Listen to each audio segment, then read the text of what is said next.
Hello everyone, कैसे हैं आप लोग। आज हम कंटिन्यू करेंगे क्लास 12 का chapter alternating current. Last lecture में हमने बात कर ली थी LR circuit and CR circuit के बारे में। आज हम कंटिन्यू करते हैं एलसीआर। जब आपका एक ही सर्किट में इंडक्टिव लोड भी हो, रेजिस्टिव लोड भी हो एंड कैपेसिटिव लोड भी हो, तब क्या होता है, तब बात करते हैं। तो आज हमारा टॉपिक है एलसीआर सर्किट। एलसीआर सर्किट, तो एलसीआर में हम तीनों की बात करेंगे। इसमें क्या है, आपका इंडक्टर भी है, ये हो गया इंडक्टर, कैपेसिटर भी है, कैपेसिटर एंड रजिस्टर, ये तीनों के तीनों लगे हुए हैं इसमें। और हमने सप्लाई हमारी क्या है, अल्टरनेटिंग, उसको हमने इससे कनेक्ट कर दिया एल सी और आर। इस तरीके से जब आपका इस पे सप्लाई पे हमने कनेक्ट कर दिया तो कैसे इफेक्ट, कैसे आपके चेंजेस आते हैं, क्या होता है, वो हम यहाँ पे समझते हैं। चलिए स्टार्ट करते हैं। तो हमने जिस तरीके से हमने एलसी मतलब आपका एलआर सर्किट या सीआर सर्किट जैसे बात किया था, उसी तरीके से हम यहाँ पे करेंगे। हमने मान लिया करंट हमारा I = I0 sign omega T से कर रहा है, ठीक है, ये हमारा करंट है। तो हमें अब हम देखिए जो वोल्टेज यहाँ पे है वो इस बार तीन जगह पे डिवाइड हो जाएगी। वोल्टेज L के अक्रॉस, वोल्टेज C के अक्रॉस और वोल्टेज R के अक्रॉस। हाँ यार, तो ये यहाँ से जो पोटेंशियल निकल रहा है ये तीन में डिवाइड हो जाएगा। अब वो तीनों के बारे में लिख लेते हैं। VL का हमें पता ही है, VL क्या होता था, V0L साइन, जो वोल्टेज होता है इंडक्टर का वो लीड करता है, वो हमेशा क्या करता है, लीड करता है। तो लीड करता है तो यहां पे आ जाएगा ओमेगा टी प्लस π/2। लीड करता है तो प्लस π/2 आ जाएगा, ठीक है। अगला VC की अगर हम बात करें तो V0C साइन ओमेगा। कैपेसिटर में हमने बात करी थी तो इट लैग्स, ये लैग करता है तो माइनस का हो जाएगा। एंड लास्ट रजिस्टर का सेम फेज में चलता है तो हम इसको क्या लिख देंगे, सीधा साइन ओमेगा टी। तो ये आपके तीनों के तीनों वोल्टेज आ गए, जिन वोल्टेज पे ये तीनों वर्क कर रहे हैं। अगर हम तीनों के अगेंस्ट पोटेंशियल, अगर हम वोल्टमीटर्स लगा देते हैं तो ये आपके क्या है, पोटेंशियल्स आएंगे। क्लियर हो रहा है। तो ये आपका इस तरीके से निकाल लिया आपने। इसके बाद हम क्या करते थे, इसके बाद सिमिलर मेथड फेजर डायग्राम बनाएंगे। फेजर डायग्राम में हम इन तीनों को रिप्रेजेंट करते हैं। देखिए इंडक्टर का जो वोल्टेज है वो लीड कर रहा है bye angle of 90 degree, capacitor lag कर रहा है बाय एंगल ऑफ 90 डिग्री, और जो आपका रजिस्टर जो है वो आपका सेम में है। तो हम इसको इस तरह से रिप्रेजेंट कर देते हैं। इस साइड को हमारा हो गया वोल्टेज रजिस्टर के अक्रॉस, लीड कर रहा है उससे 90 डिग्री। देखिए करंट और वोल्टेज ऑफ रजिस्टर दोनों एक ही डायरेक्शन में होते हैं, ठीक है, साइन ओमेगा टी। करंट जो आपका ये है VL, अगर हम बात करें इंडक्टर का, वो क्या कर रहा है, लीड कर रहा है, तो हम इसको इधर दिखा देते हैं। और हमारा VC हमारा नीचे को लैग करते हुए 90 डिग्री के एंगल में नीचे को दिखाई देगा, ठीक है। ये इस तरीके से हो जाएगा और वो लीड कर रहा है, ठीक है। ये हो गया आपका, ये चीज समझ आ गया। अब हम बात करें अगर इनके मैक्स V0 की बात कर लेते हैं तो V0 हमारे को पता है, अगर हम यहाँ पे निकाल लेते हैं इसी के आगे, इसमें V0L जो होगा that will be equal to I0 into XL। Similarly V0C किसके बराबर हो जाएगा, I0 XC, और V0R will be equal to I0R। तो ये भी हमारे पुराने फॉर्मूलेज हैं। हम बेसिकली फॉर्मूलेज लिख रहे हैं। देखिए एक तो ये चीज हमें समझ आ गई, अगर आपको VL VC और VR निकालने के लिए बोलेंगे तो ये वाली आपको यूज करनी है, तीन चीजें, ठीक है। ये तीनों चीजें आपको यूज करना है। और अगर आपको इनके V0 VL ये निकालना तो ये हमारा इन मेथड से आ जाएगा। XL XC और R इनके फॉर्मूलेज हमें पता होने चाहिए। XL का होता है ओमेगा इंटू L, XC होता है 1/ओमेगा C, ये हो गया, और R तो R है, ठीक है। R का तो सिंपल R ही आता है ना। तो ये आपका ये इस तरह से फॉर्मूला यूज होता है, क्लियर है। तो ये हमने बना दिया इसका पोटेंशियल का। अगर आप सपोज करिए कल की डेट में अगर ये तो हमने ये जो हमने लिया है ये वैल्यू लिया हमने इसकी आरएमएस वैल्यू भी ले सकते हैं आप, मैक्सिमम भी ले सकते हैं, यहाँ पे दोनों चीजें ले सकते हैं। अगर कल की डेट में आप यहाँ पे बोलेंगे मैक्सिमम की अगर हम बात करें वी नॉट की बात करते हैं तो ठीक है कोई नहीं, आप वी नॉट यूज कर लीजिए, आप मैक्सिमम ले लीजिए और या फिर आप आरएमएस ले लीजिए, दोनों में से वैल्यूज ऐसे ही बनेगा फेजर डायग्राम। समझ आ गया इनका फेजर डायग्राम, समझ आ गया होगा। तो इस तरीके से इसका डायग्राम बनेगा। क्लियर?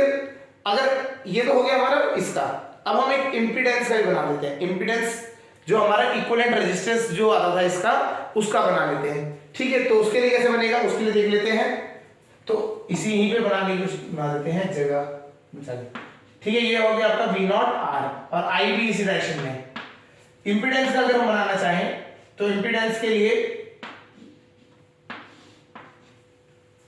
V के रजिस्टर वाले के अगेंस्ट में R होता है, यहां पे आ जाएगा XL और नीचे क्या आ जाएगा XC। ठीक है, ये आपका इस तरह से हो गया। क्लियर? तो आपके फेजर डायग्राम इस तरीके से बनते हैं इनके दोनों केसेस में। समझ आ गया होगा? फेजर डायग्राम हमारे इस तरह से बन रहे हैं और हमारे ये जो पोटेंशियल्स हैं इन सब की वैल्यू यहाँ पे आ गई। क्लियर? समझ आ गया होगा? नोट कर लेंगे। ठीक, अब इसके बाद हम बात करते हैं, अब इसमें केसेस आ जाते हैं। केसेस कैसे आ जाते हैं? हमारे पास दो चीजें हैं, एक तो इंडक्टर है और एक इंडक्टर आ गया और एक कैपेसिटर आ गया। तो केसेस आ जाते हैं, केसेस समझते हैं। ठीक है, केसेस समझते हैं। इसके बाद इसको तो हटा देते हैं, ये बात सीधा यूज कर लेते हैं। ठीक है, case 1, if XL is greater than XC, हमारे को ये बोला गया XL is greater than XC। आप क्या करेंगे, आपको इंडक्टर दिया होगा, सर्किट में इंडक्टर होगा, कैपेसिटर होगा और रेजिस्टर होगा। ठीक है, एलसीआर में तीनों चीजें होंगी। तीनों चीज में अगर आपने XC और XL निकाले और XL is greater than XC, XL is greater than XC, तो होगा क्या, इसका हम अगर रिजल्टेंट निकालना चाहें इंपीडेंस, तो इंपीडेंस के लिए क्या हो जाएगा, आप ये वेक्टर की तरह ऐड होते हैं, ये इधर को XL हो गया, XC इधर को था, ये XL बड़ा है और ये XC कम है, तो हम क्या कर सकते हैं, इसको हटाएंगे यहां से, अपोजिट है तो इसको यहां पे हम लिख सकते हैं XL माइनस XC, ये हो जाएगा हमारा। हाँ यार, और इन दोनों का जो रिजल्टेंट है वही तो होता है हमारा इंपीडेंस Z। क्लियर है? तो if XL is greater than XC, ठीक है, तो आपका जो Z होगा इंपीडेंस विल बी किसके बराबर हो जाएगा, इन दोनों के बीच में एंगल 90 डिग्री है तो यहां तो सिंपल है R square plus XL minus XC का होल स्क्वायर, ये आपका इंपीडेंस बन जाएगा। क्लियर है?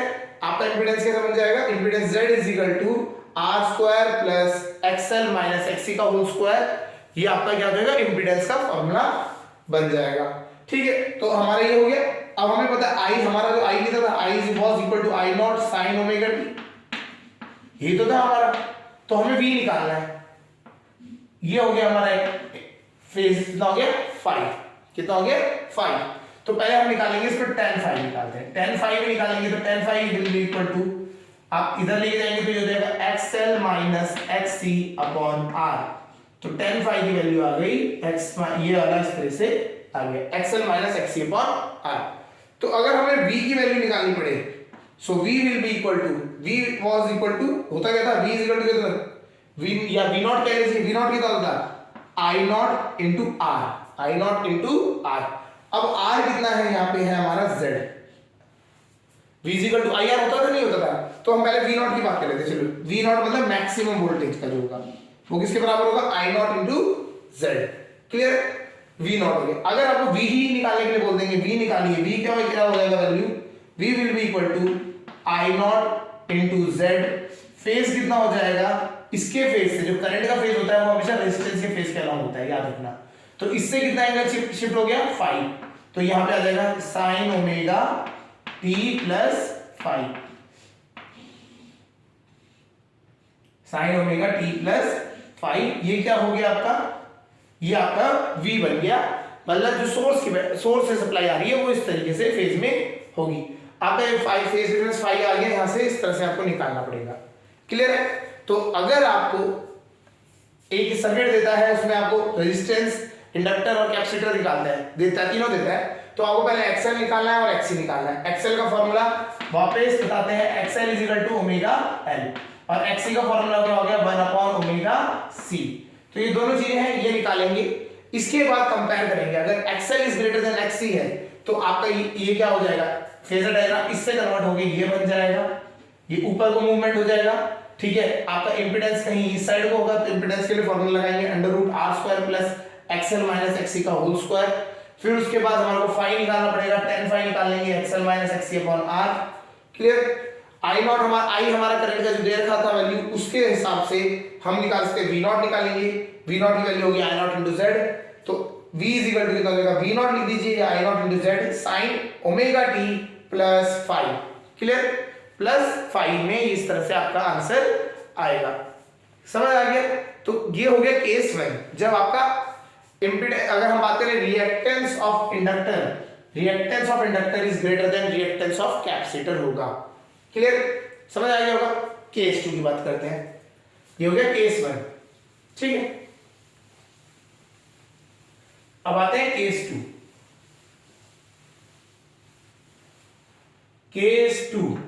केस 2 क्या रहेगा, अगर आपने निकाला एक्सी इस बार बड़ा हो गया एक्सएल से, एक्सी बड़ा हो गया एक्सएल से, तो अब आपका क्या है, नीचे वाला जो वेक्टर है आपका, नीचे को जो आपका फेजर डायग्राम में एरो दिख रहा है एक्सी, वो ग्रेटर हो गया एक्सएल से। तो हम क्या वही करेंगे जैसे हमने पहले में किया था। हमने उस टाइम पे क्या था, आपका एक्सएल बड़ा था तो हमने नीचे वाले को ऊपर लेके चले गए थे। अब इस बार क्या होगा, एक्सी बड़ा है तो हम क्या लिख देंगे, यहां आर रहेगा और इधर कितना हो जाएगा, एक्सी माइनस एक्सएल, ये एक्सी माइनस एक्सएल हो जाएगा इस बार। क्लियर है। और इसका जो इंपेडेंस आएगा जेड, वो कहीं यहां पे आएगा। करंट आपका इस डायरेक्शन में होता है, ये इस तरह से होता है। चलिए, तो हम इसमें z निकाल लेते हैं। z will be equal to √r² plus xc minus xl का स्क्वायर, xc माइनस xl का स्क्वायर। क्लियर हो गया, ये हो गया आपका। और tan फाई कितना निकल के आ गया, tan phi will be equal to, ये वाला एंगल हो जाएगा फाई, और ये हो जाएगा आपका xc minus xl upon r। ठीक है, तो आपका इस तरह से इसमें tan फाई निकल जाएगा। क्लियर है। i हमारे को दे रखा, अगर i is equal to I naught sine omega T दे रखा है, तो इसके हिसाब से हमारा वी नॉट हमारे को कैसे निकलेगा, V naught will be equal to I naught into Z impedance. Z is the impedance, Z किसको कहा जाता था, इंपीडेंस को कहा जाता है। ठीक है, यहां से इंपीडेंस निकाला, रख दिया, तो वी नॉट निकल गया हमारा। उसके बाद अगर v निकालने के लिए बोल देता है तो हमारे को फेज डिफरेंस का यूज करना पड़ेगा, फाई का यूज करना पड़ेगा, sine omega T minus phi. Minus क्यों, ये नीचे को जा रहा है, ये लैग कर रहा है, इस टाइम पे वोल्टेज क्या करेगा, लैग करेगा। क्लियर है। आप वोल्टेज को भी बना सकते हैं, वोल्टेज का फेजर डायग्राम बनाइए आराम से। यहाँ पे आप VR दिखाइए, इधर आ जाएगा आपका VC माइनस VL, तब आप दिखा दीजिए, वो कर लीजिए, इसकी इतनी ज्यादा जरूरत नहीं पड़ती है, आप उससे भी यूज कर सकते हैं, एक दूसरे का उस कंपैरेटिवली इक्वली होते हैं, तो इसलिए हम इसको इससे ही दिखा देते हैं। ठीक है, तो आपका इस तरीके से आपको, अगर आपका LCR में XL बड़ा है तब क्या करना है, XC बड़ा है क्या करना है, वो चीज हमने यहाँ पे समझ ली। तो एक चीज थोड़ी सी समझने की बात है यहाँ पे, अगर हम बात करें XL या XC में से कोई भी बड़ा हो, ठीक है, फर्स्ट केस हो या फर्स्ट सेकंड केस हो जाए, ठीक है, अगर हम z की वैल्यू बताएं तो z की वैल्यू हमेशा यही रहेगी। क्यों, सपोज करिए हमने बोला z की वैल्यू आपने जनरल बना दी इस तरीके से, ठीक है। अब सेकंड केस में xc ग्रेटर है xl से, है ना, तो कोई नहीं, xc ग्रेटर रख देंगे, माइनस में आएगा, स्क्वायर होते ही अपने आप पॉजिटिव हो जाएगा। तो आपको इसमें कोई ज्यादा टेंशन लेने की जरूरत नहीं है, आगे कौन सा आएगा पीछे कौन सा आएगा, आप इसमें से कोई भी रख दीजिए, अपने आप ही माइनस भी आएगा तो उसका स्क्वायर होते हैं ऑटोमेटिकली पॉजिटिव हो जाएगा। हाँ, याद रखना पड़ेगा आपको इसके साथ। तो अगर आप इसमें भी कोई प्रॉब्लम ज्यादा खास नहीं है, अगर XL माइनस XC करेंगे तो 10 अपने आप नेगेटिव में आ जाएगा, आपको पता लग जाएगा कौन से क्वाड्रेंट में। ठीक है, ये अगर फर्स्ट में है, इधर को है, तो ये 10 आपका पॉजिटिव आएगा, 10 फाई जो होगा वो आपका पॉजिटिव आएगा, और यहाँ पे 10 फाई नेगेटिव आएगा। तो इसमें ऑटोमेटिकली निकल के आएगा, आपको कोई ज्यादा जरूरत नहीं, ज्यादा टेंशन लेने की जरूरत नहीं होती। tan phi is equal to XL minus XC upon R भी यूज कर सकते हैं। क्लियर हो गया? हो गया, समझ आ रहा होगा। क्वेश्चंस करेंगे तो और इजीली समझ, और ज्यादा अच्छा क्लियर हो जाएगा कैसे क्या करते हैं, स्टेप्स कैसे करते हैं फॉलो, उसके लिए। ठीक है, अब आता है केस थर्ड। केस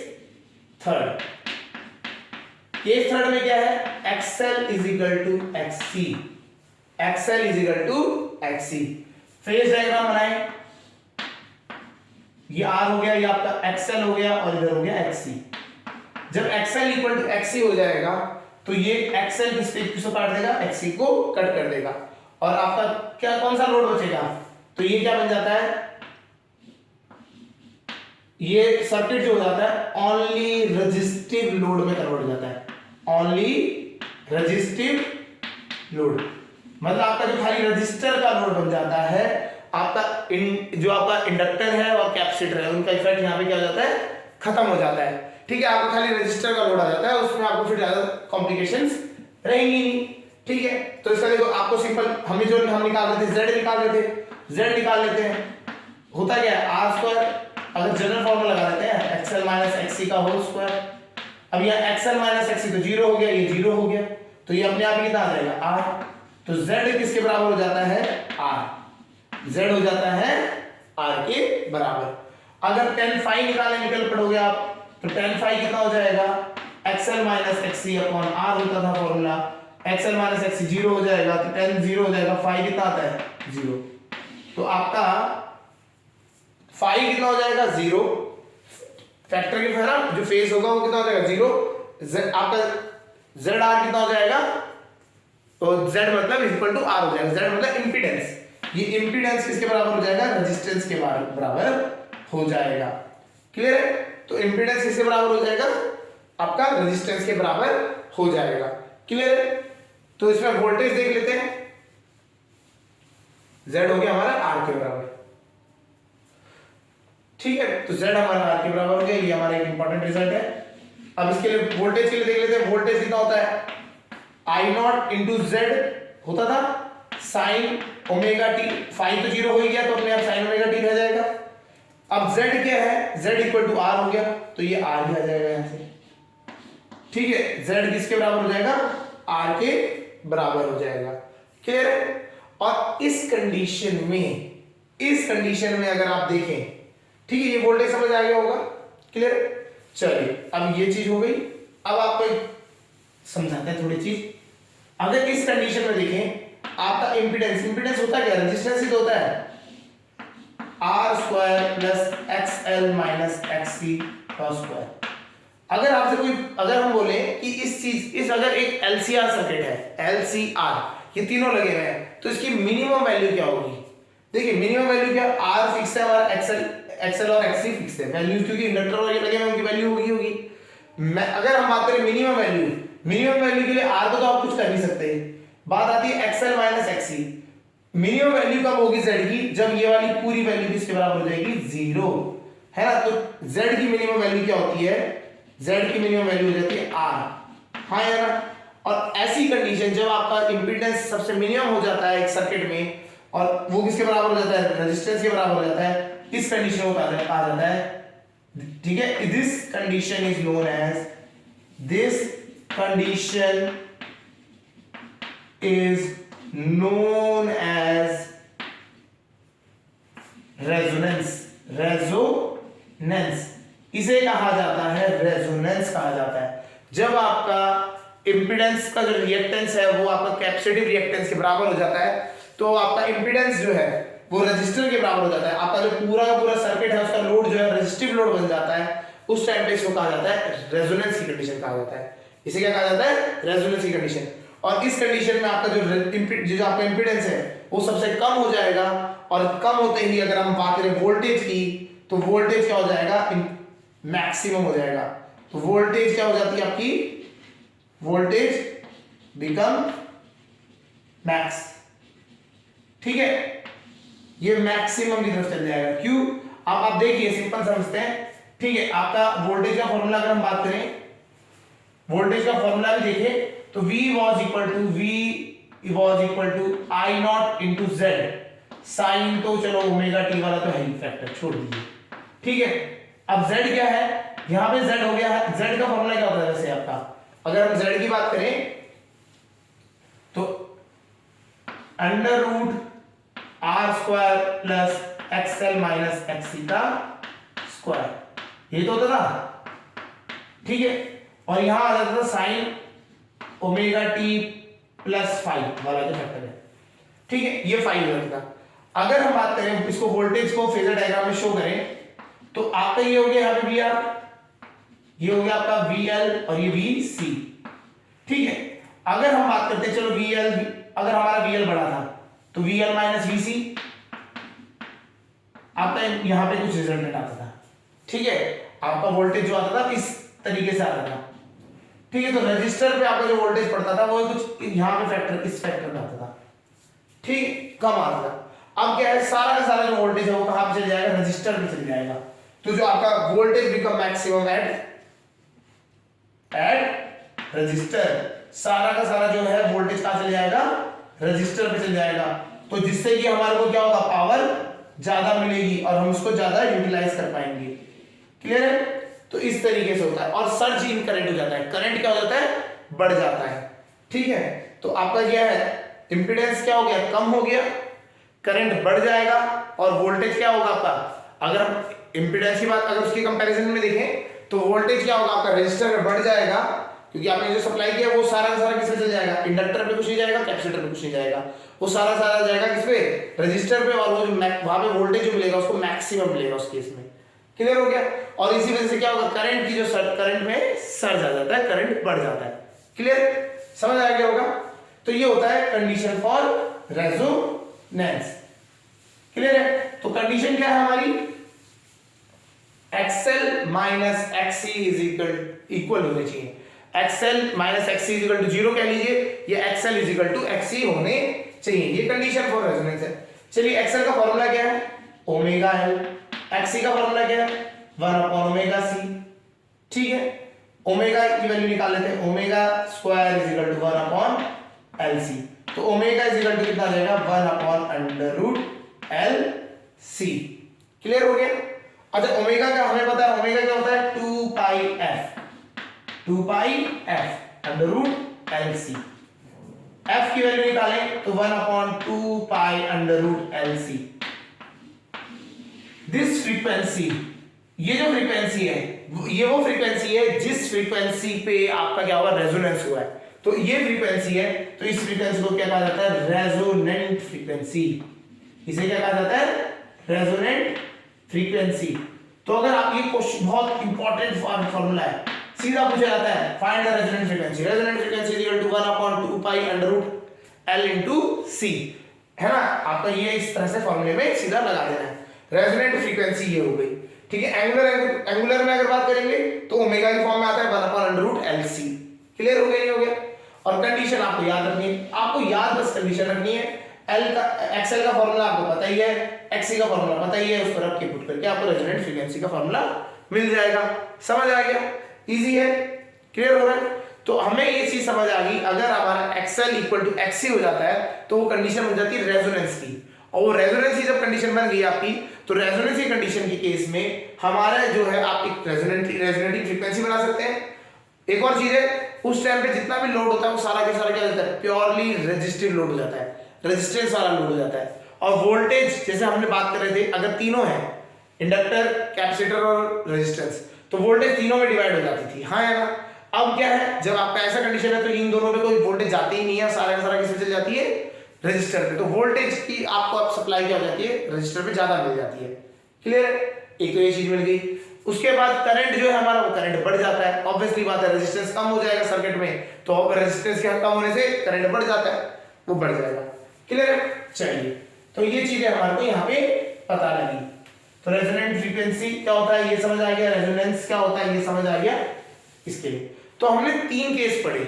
पहला case XL is greater than XC, second XC is greater than XL और XL is equal to XC। 3 cases पढ़े। चलिए इनके डायग्राम समझ लेते हैं, डायग्राम्स कैसे कैसे काम करते हैं। क्लियर, ग्राफिकल अगर बात करें, ग्राफिकली इनको डायग्राम में, अगर डायग्राम ले लीजिए ग्राफिकल। पहला, ठीक है, पहला जो है हम बनाते हैं फ्रीक्वेंसी वर्सेस, या हम ऐसे कर लेते हैं, हम बनाते हैं इम्पीडेंस या रेजिस्टेंसेस लिख देते हैं, resistances versus frequency, resistances versus frequency, इनका डायग्राम बनाते हैं। ठीक है, तो हमने क्या किया, हमने फ्रीक्वेंसी इधर दिखा दिया, इधर हमारा आर भी दिखा रहे हैं हम, एक्सएल भी इसी साइड दिखाएंगे और एक्ससी भी हम इस साइड दिखाएंगे, रेजिस्टेंस रिएक्टेंस वर्सेस फ्रीक्वेंसी। ठीक है, आर तो हमें पता है आर तो क्या होता है, कांस्टेंट रहता है, तो आर तो इस तरह से कांस्टेंट रहता है, क्यों, आर का तो आर फॉर्मूला इक्वल ही। अब एक्सएल आता है, एक्सएल इज इक्वल टू कितना होता है, ओमेगा एल। अगर हम फ्रीक्वेंसी की टर्म में लेके जाए, ओमेगा क्या होता है, 2 पाई एफ इनटू एल। तो एक्सएल और एफ ये दोनों डायरेक्टली प्रोपोर्शनल है, पावर है इसकी 1, तो ये लीनियर कर्व बनेगा, ये इसका विड्थ ऑरिजिनेटिंग फ्रॉम 0 0, तो ये इसका ये एक्सएल हो गया। ठीक है, ये एक्सएल के लिए ये दिखा दिया आपने, और आर के लिए ये दिखा दिया। ठीक है, अब आता है एक्ससी के लिए, देख लेते हैं एक्ससी क्या होता है, 1/ओमेगा सी, और ओमेगा क्या होता है 1/2 पाई एफ इंटू सी। तो जो यहां पे क्या है, XC is inversely proportional to F, तो इसका कर्व कैसा होगा, कुछ इस तरह से एक्ससी। हाँ यार, ठीक है, अब हम बात करते हैं, अगर जहां पे एक्सएल इक्वल टू एक्ससी, देखिए इधर वो क्या है, एक्सएल एक्ससी बड़ा है, एक्सएल कम है, इधर जाते एक्सएल बड़ा हो जाता है, एक्ससी बड़ा हो जाता है कम, बीच में ये जो पॉइंट आ रहा है, इस पॉइंट पे जो फ्रीक्वेंसी होगी वो होगी एफ नॉट, इसे हम कहते हैं रेजोनेंट फ्रीक्वेंसी। ठीक है, क्या होगा, रेजोनेंट फ्रीक्वेंसी या फ्रीक्वेंसी एट रेजोनेंस। क्लियर, ये हो गया। ठीक है, ये हो गया। अगर हम बात करें रेजोनेंट फ्रीक्वेंसी पे रेजिस्टेंस कितना होगा, प्योरली ये रेजिस्टेंस वाला केस आ जाएगा उस टाइम पे। ठीक है, आपका एक्सएल और एक्ससी वाला फैक्टर हटा देगा।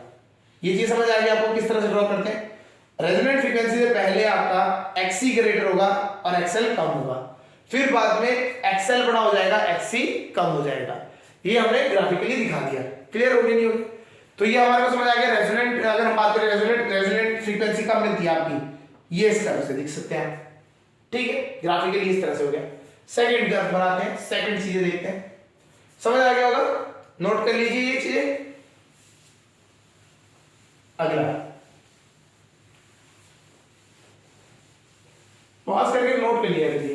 ठीक है, सेकंड बनाते हैं, करंट के साथ देख लेते हैं। करंट वर्सेस फ्रीक्वेंसी, इसको देख लेते हैं। ठीक है, तो हमें क्या करना है, एक साइड में करंट और इधर फ्रीक्वेंसी।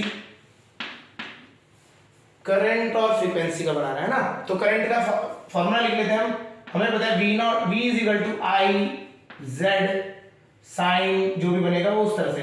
अगर हम चलिए उसको फैक्टर को उसको नहीं लेते, साइन को, फेज वेज को वाले को, साइन वाले पार्ट को लेते नहीं, मैग्नीट्यूड वाइज दे लेते हैं। ठीक है, तो हम बात करें I जो होगा, I किसके बराबर होगा, it will be V upon Z, V upon Z। I जो होगा V अपॉन Z के साथ वेरी करेगा। ठीक है, I जो होगा V, Z हमारा फॉर्मूला क्या होता है, इंपेडेंस। इंपेडेंस का फॉर्मूला क्या होता है, under root R square plus XL minus XC का होल स्क्वायर।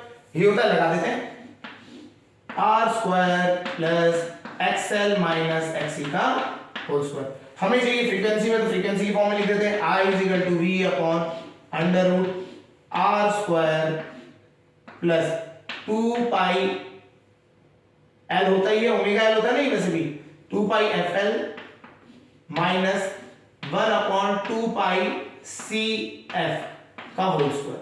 ये हमारा इस तरह से कुछ बनेगा।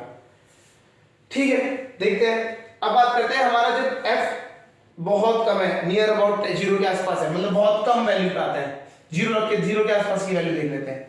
F0 1 F की वैल्यू 0 कहेंगे तो 1/0 इंफिनिटी, तो ये इंफिनिटी हो जाएगा। ये वैल्यू क्या हो जाएगी, पूरी माइनस इंफिनिटी, उसका स्क्वायर करेंगे plus infinity, V upon infinity, V upon infinity किसी को भी करेंगे अप्रोक्सीमेट 0। तो ये 0 के आसपास से स्टार्ट होता है और बढ़ता चले जाता है। अच्छा ये बढ़ते बढ़ते जा रहा है ऊपर। अब मैक्सिमम कहां तक गया? मैक्सिमम तब जाएगा जब आई मैक्सिमम कब होगा? ये आई मैक्स तब होगा जो ये v के नीचे वाली जो टर्म है जो फ्रीक्वेंसी के साथ चल रही है वो मिनिमम होगा। मतलब आई का मैक्स होगा जब v ये आपका z जो होगा मिनिमम होगा, और z का मिनिमम होता है ये होता है फ्रीक्वेंसी जब हमारी रेजोनेंट फ्रीक्वेंसी के बराबर होती है, क्योंकि ये चीज एक दूसरे को कैंसिल आउट कर देगी जीरो, तो v अपॉन r आएगा। तो ये मैक्सिमम जो होता है आई मैक्स ये हो जाएगा v अपॉन z। ये इस तरीके से इसमें मैक्सिमम पहुंचा। फिर उसके बाद और ये कब पहुंचा? ये हुआ आपका एफ नॉट, ये होता है रेजोनेंट फ्रीक्वेंसी। रेजोनेंट फ्रीक्वेंसी में ये काम हुआ, ठीक है। और फिर ये डिक्रीज करने लग जाएगा और फिर ये इधर को ऐसे चलता चले जाएगा, इंफिनिटी पे जाके फिर से जीरो हो जाएगा, ठीक है। जीरो पे जीरो हो जाता है, फिर वहां से इस तरह से एक कर्व आपको मिलता है। तो आई जो है आपका पहले घटा होता है, नीचे से बढ़ता बढ़ता जाता है, आई मैक्स पहुंचेगा, फिर उसके बाद मिनिमम। तो रेजोनेंस में याद रखना है हमारा जो आई होता है वो मैक्सिमम हो जाता है। क्लियर है? समझ आ रहा होगा? चलिए अगला जो हम देखते हैं थर्ड केस देख लेते हैं। इस बार करंट के साथ नहीं, हम बात कर लेते हैं इंपीडेंस के साथ देख लेते हैं। Impedance versus frequency, impedance versus frequency Z के साथ हमारे को ना, ये Z के साथ देखना है। तो Z लगा देते हैं और ये हमें कर्व बनाना है, ठीक है। इसको देख लेते हैं। चलिए अब देखो Z का तो सीधा फॉर्मूला है, ये Z का यही तो होता है Z, और Z का फॉर्मूला सीधा हमें पता है अंडर रूट आर स्क्वायर। अगर फ्रीक्वेंसी के टर्म में भी जाएंगे तो ये होगा, हाँ या ना, ये होगा। अगर हम बात कर रहे थे अभी हमने रिसेंटली ये जो आई वाले के लिए किया था, हमने बोला जैसे ये जीरो के पास पहुंचेगा, जीरो के पास पहुंचेगा तो ये वाली वैल्यू पूरी अंदर वाली वैल्यू क्या हो जाती है? अगर हम बात करें 2 पाई एफ एल माइनस 1/2 पाई एफ सी का होल स्क्वायर, इसकी बात करें तो अगर जैसे एफ की वैल्यू जीरो रखते हैं तो ये क्या है? इंफिनिटी बन जाता है। तो z क्या है आपका? मैक्सिमम होता है, फिर ये मिनिमम पहुंचेगा और ये फिर इस तरह से चले जाएगा। मिनिमम कब होता है? ये मिनिमम आपका होता है r के बराबर। मिनिमम किसके बराबर होता है? r के बराबर। और ये कब होता है? रेजोनेंट फ्रीक्वेंसी होता है। क्यों? इस टाइम पे आपका जो ये xl और xc वाला फैक्टर एक दूसरे को कैंसिल आउट कर देता है। समझ आ गया होगा? तो रेजोनेंस में क्या होता है ये चीज हमें पता लग गई। तो हमारे को ये पता लग गया करंट किस तरह वेरी करता है। करंट हमारा मैक्सिमम हो जाता है उस केस में। आपका इंपीडेंस हम बात करें, इंपीडेंस आपका सबसे मिनिमम हो जाता है। क्लियर?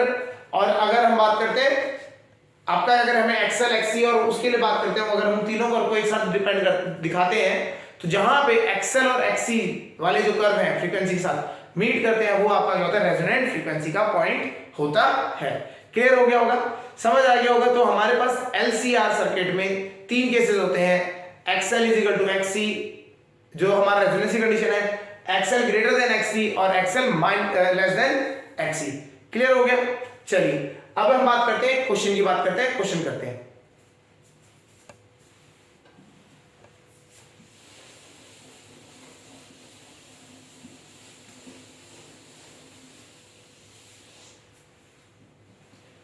ठीक है,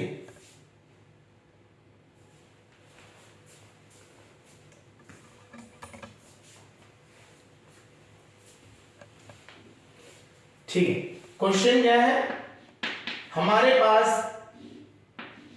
इंपीडेंस वो आपका एलसीआर ही बनाते हैं। एल हो गया, सी और आपका आर, ये तीनों चीजें लगी है टू आर सप्लाई।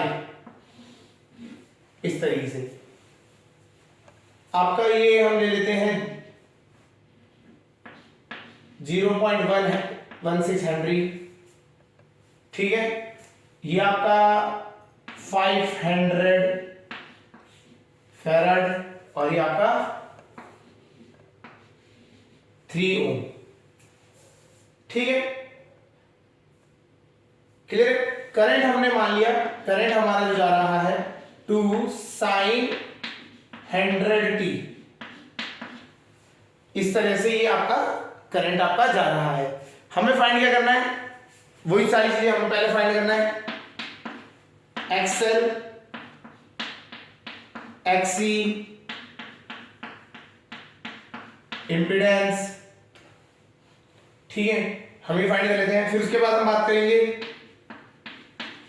इम्पीडेंस निकलने के बाद हम बात करेंगे इसमें फाई फेज, फिर हम बात कर लेंगे V across L, V not across L निकालेंगे, V नॉट अक्रॉस L, फिर V not across C and V not across R, और लास्ट में हम निकाल लेते हैं V की इक्वेशन, जो आपका यहाँ पे V की इक्वेशन एट टाइम के साथ बात करेंगे।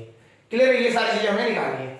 चलिए स्टार्ट करते हैं। सबसे ये क्वेश्चन अगर आए आपको एलसीआर का क्वेश्चन आए, सबसे पहले काम यही करना है एक्सएल और एक्ससी देख के कर देना है। अगर एक्सएल और एक्ससी इक्वल हो गए तो आपका रेजोनेंस की कंडीशन पहुंच जाएगी, आपको रेजोनेंस में बहुत इजी हो जाता है, आपको फिर एक्सएल और एक्ससी पे वर्क ही नहीं करना है, सीधा रेजोनेंस में क्या होगा, आपको आर का यूज करना है। क्लियर है, और उसके सारी वैल्यूज एकदम से निकल जाती है, उसमें तो कोई प्रॉब्लम नहीं आती। ठीक है, चलिए हम इसमें देख लेते हैं। अब बात करते हैं एक्सएल निकालते हैं। XL is equal to omega into L. Omega यहाँ पे 100 है, एल ये है 16, ये आ जाएगा आपका 16 ओम। एक्ससी कितना आ जाएगा आपका 1 अपॉन ओमेगा, ओमेगा कितना 100, नीचे कितना है 500 माइक्रोफैराड, ये माइक्रोफैराड में दिया होता है। माइक्रोफैराड मींस 10 की पावर -6, तो नीचे से ऊपर चले जाएगी 6, 1 2 3 4, ये कटा 2, ठीक है। 100 से 5 को डिवाइड करेंगे 20 ओम, ठीक है।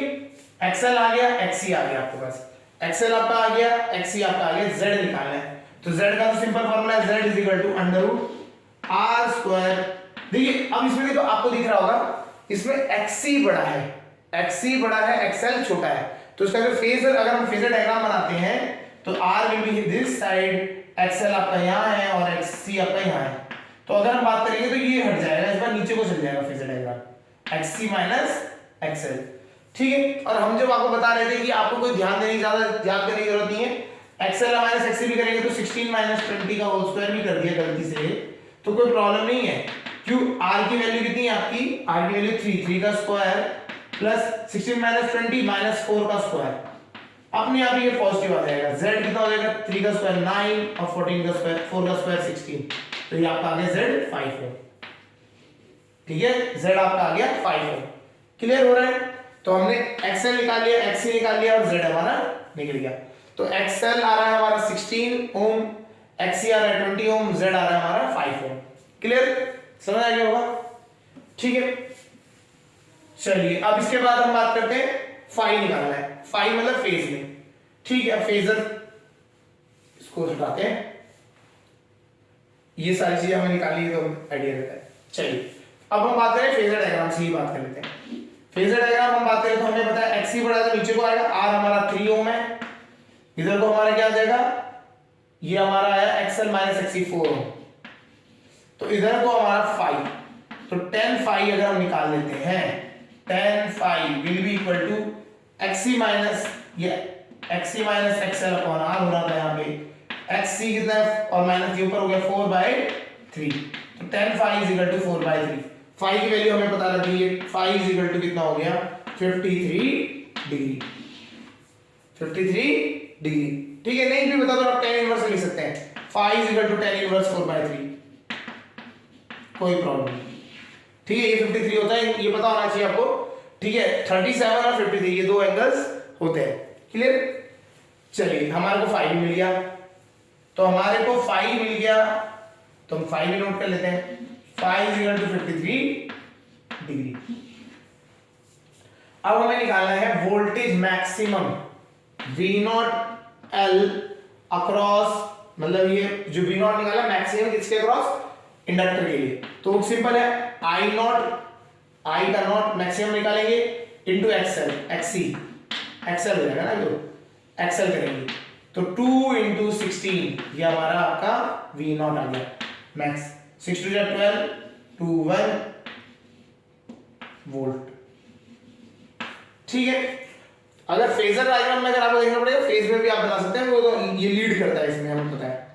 V नॉट C कितना हो जाएगा, I naught into XC, I not हमारा 2, XC आपका 20 इज इक्वल टू 40 वोल्ट, तो इसके अक्रॉस 40 वोल्ट, ठीक है, आपका आ गया अगला एक्स वी नॉट आर, अगर आर के अक्रॉस लिखेंगे तो I naught into R, I naught हमारा 2, आर है हमारा 3,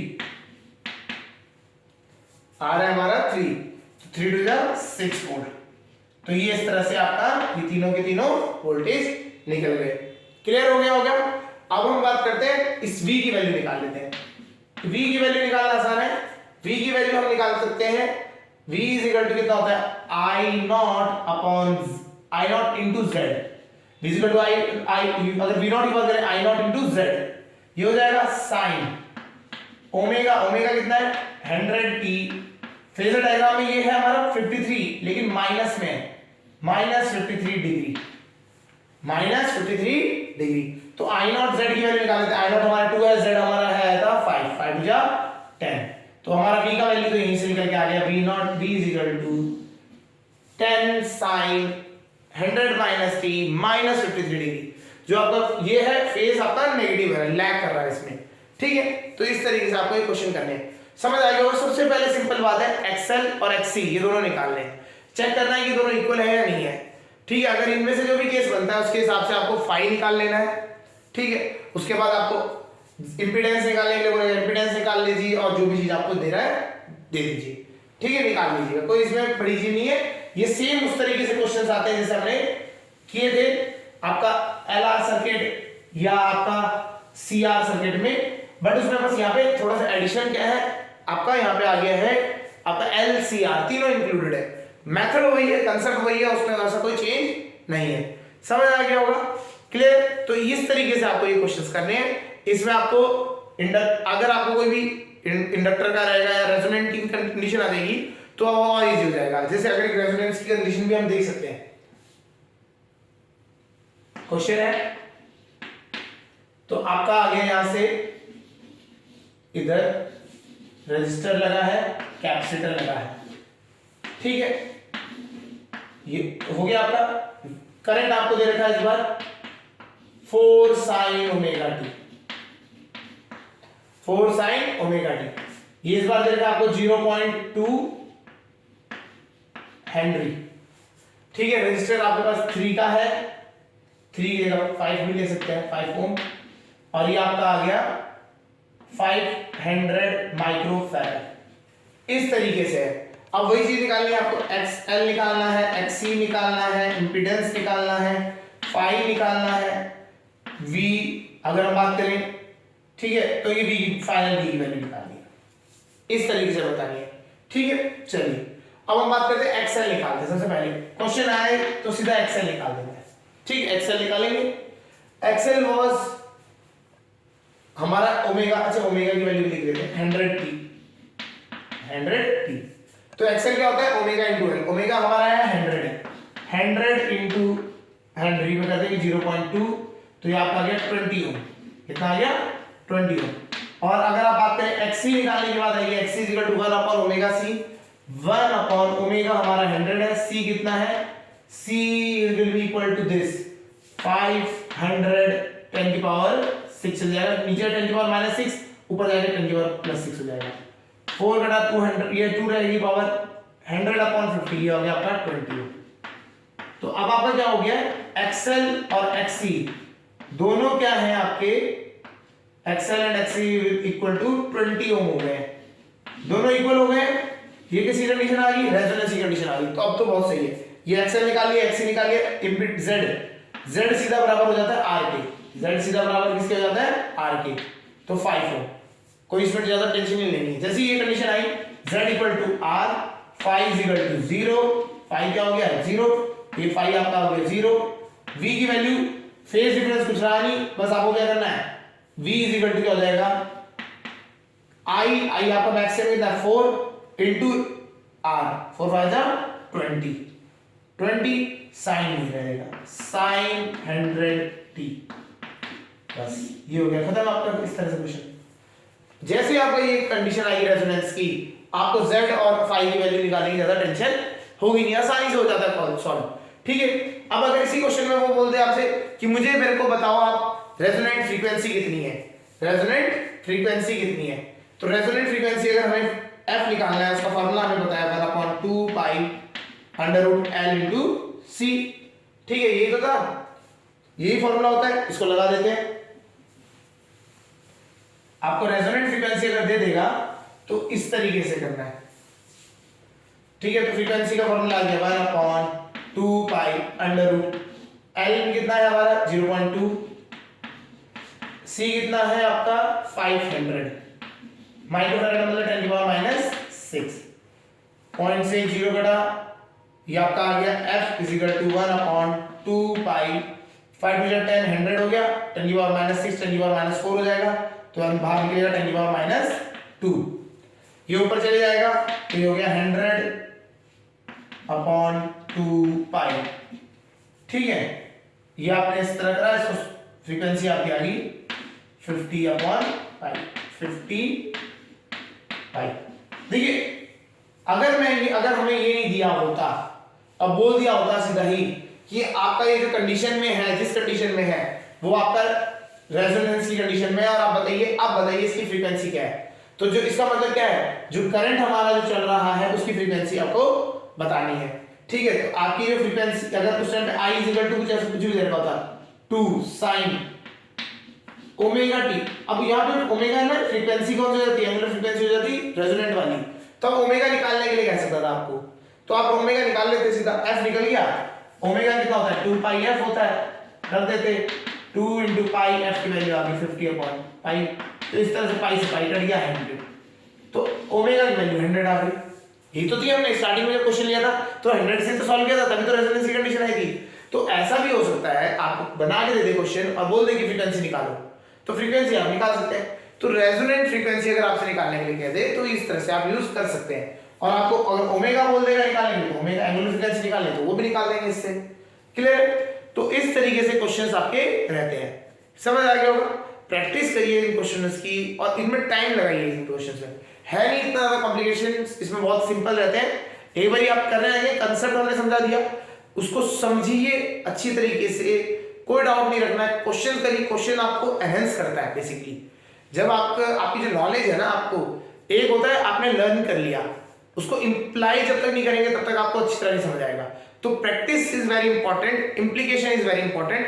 तो इन क्वेश्चंस को करो, इम्प्लीकेट करो, क्वेश्चंस आप करिए। बुक्स आपके पास बहुत सारी है, एच सी वर्मा है, डीसी पांडे, अगर आपके पास आज की डेट में तो ऑनलाइन सबके पास अवेलेबल भी है ना, ये मॉड्यूल्स आते हैं, ये सब है, इनमें से कुछ भी आप करिए, कोई भी चीज आप करिए, क्वेश्चन कहीं से भी आए आपको आपसे होना चाहिए। ठीक है, तो आप एनसीईआरटी के लिए जो भी आप बेसिक से स्टार्ट करके, या फिर आप सीधा एच सी वर्मा करना चाहते हैं, एच सी वर्मा कर लीजिए, डीसी पांडे कर लीजिए, एस एल अरोड़ा होती है, बहुत सारी आपकी किताबें हैं, उनमें से कोई भी करिए, होना चाहिए आपसे। कंसेप्ट समझ आ गया तो आप उसको इम्प्लाई करके आपको सीखना है, और क्वेश्चन होने चाहिए। क्लियर है? चलिए आज के लिए इतना ही करते हैं। अभी अगले लेक्चर में हम बात करेंगे पावर के बारे में, पावर इन एसी सर्किट, उसके बारे में समझेंगे। फिर हमारे में चोक कॉइल के बारे में आता है, वो थोड़ा सा समझेंगे, फिर आगे हम देखेंगे इसके बाद। ठीक है, चलिए वो नेक्स्ट लेक्चर में बात करेंगे। आज के लिए इतना करते हैं, ओके।